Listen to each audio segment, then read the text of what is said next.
সিলেটের police commissioner জনাব জাকির হোসেন খান আজ সিলেটের বিভিন্ন থানায় পরিদর্শনে গিয়েছেন। প্রথমে তিনি লামাবাজার পুলিশ ফাঁড়িতে যান। সেখানে গিয়ে সেখানকার অবস্থা পর্যবেক্ষণ করেন এবং উপস্থিত কর্মকর্তাদের বিভিন্ন নির্দেশনা প্রদান করেন। তিনি বিভিন্ন থানায় পুড়ে যাওয়া গাড়ি ও চুরি হওয়া অস্ত্রের ব্যাপারে পদক্ষেপ নিতেও নির্দেশনা দেন। সেখানে উপস্থিত গণমাধ্যমকে তিনি জানান, যারা ফাঁড়িগুলো থেকে অস্ত্র নিয়ে গেছে তাদের অতি সত্বর পুলিশের কাছে অথবা সেনাবাহিনীর কাছে হস্তান্তর করতে হবে।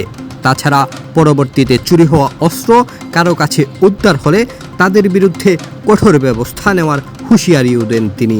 এর পাশাপাশি তিনি কোতোয়ালি থানার ওসি বদলির বিষয়টিও নিশ্চিত করেন। সম্পূর্ণভাবে পুড়ে দিয়েছে, মানে আমাদের অস্ত্রগুলি অনেকগুলো তারা লুট করে নিয়ে গেছে। ওখানে লোকজন আসছিল, আমরা তাদেরকে বলেছি যে অস্ত্রগুলি ফেরত দেওয়ার জন্য অ্যাজ আর্লি অ্যাজ পসিবল। এবং আপনারা এটাও জানেন যে বাংলাদেশ সেনাবাহিনী থেকেও আইএসপির মাধ্যমে ঘোষণা দেওয়া হয়েছে অস্ত্রগুলো জমা দেওয়ার জন্য। তাদের কাছে দেওক অথবা আমাদের কাছে দেওক, কারণ এই অস্ত্র যদি কেউ রাখে তাকে পরবর্তীকালে কিন্তু আইনের আওতায় আনা হবে। বন্দরবাজার ফাঁড়িতে গেলাম, সেখানে আমরা দেখে আসলাম লুটপাট করেছে, অস্ত্র নিয়ে গেছে তারা। তারপর আমরা এখানে আসলাম, এখানেও দেখলাম, আপনারা দেখছেন যে এখানে এই যে আগুন দিয়েছে, পুরো এই যে আমাদের যে পুরনো ব্র্যাক, এগুলো আপনার আগুন দিয়েছে এবং লুটপাট করেছে। এমনকি আপনার গ্রিল বন্ধ খুলে নিয়ে গেছে। পুলিশ জনগণের আপনার নিরাপত্তার জন্য এই অস্ত্র ব্যবহার করে এবং সরকারি টাকায় অস্ত্র কেনা, জনগণের নিরাপত্তা দেওয়ার জন্য, জনগণের টাকায়।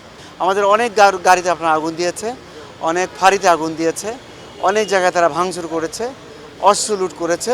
থানাগুলো কিন্তু চালু অলরেডি হয়ে গেছে। আপনার থানাগুলো আমরা গত 3 দিন আগেই কিন্তু আমাদের ওসি সাহেবরা থানাতে আছে। এবং আপনি জানেন যে আমার এই যে কোতোয়ালি থানাতে আমি ওসি চেঞ্জ করে দিয়েছি।